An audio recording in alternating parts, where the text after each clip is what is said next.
안녕하세요, TVQ입니다.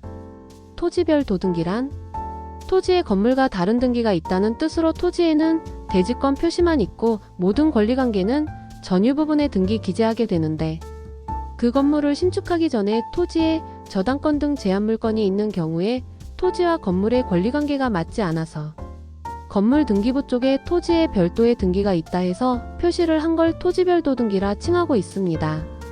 이렇게 실제로는 1동짜리 아파트나 빌라 건축 시 발생하는 걸 많이 볼 수 있는데요.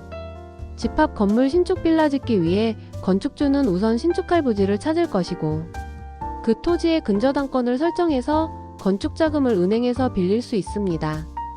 은행은 거기 부지에 건물이 없으니 토지 등기부에 근저당권 설정을 한 후 대출을 실행시켜 줍니다. 그 이후 건축주는 건물을 신축, 완공해서 분양을 하겠죠. 매수인이 분양 대금을 납부하면 대지권 등기 동시에 토지를 담보로 한 대출금을 상환해서 토지 등기부에 있는 모든 권리가 소멸되는 게 일반적인 모습입니다.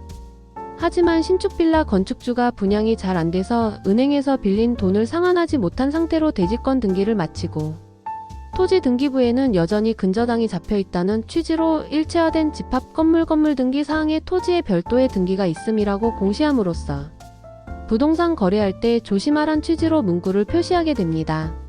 이런 물건이 경매 시장 나올 수가 있습니다. 경매에서 토지별 도등기 등기는 두 가지 유형이 있습니다. 첫째, 대지 전부에 저당권이나 가압류가 설정된 상태에서 아파트 등 집합 건물을 신축하고 각각의 구분 건물에 대해 대지권 등기를 하여 주었을 때 생기는 토지별 도등기입니다. 이 경우 경매 대상이 된 구분 건물의 대지권 지분 비율만큼에 상응하는 배당을 해주고 토지 저당권을 그 비율만큼 일부 말소시켜주기 때문에 문제가 되지 않습니다. 즉, 낙찰자가 별도 등기를 말소하기 위해 낙찰가 외에 추가 부담하지 않아도 됩니다. 두 번째, 재개발 지역에서 특정 지분을 소유한 조합원이 대지 상액은 저당권이나 가압류 등을 정리하지 않은 상태에서 아파트가 준공된 경우입니다. 전자와의 차이점은 전자의 별도 등기는 세대원 모두에게 부과되며 반면 후자는 특정인에게 만별도 등기 의무가 부과됩니다. 이 경우 토지 저당권자 등이 채권 신고를 하지 않으면 낙찰자는 별도 등기를 소멸시키기 위해서 낙찰가 외에 추가 부담을 해야 합니다.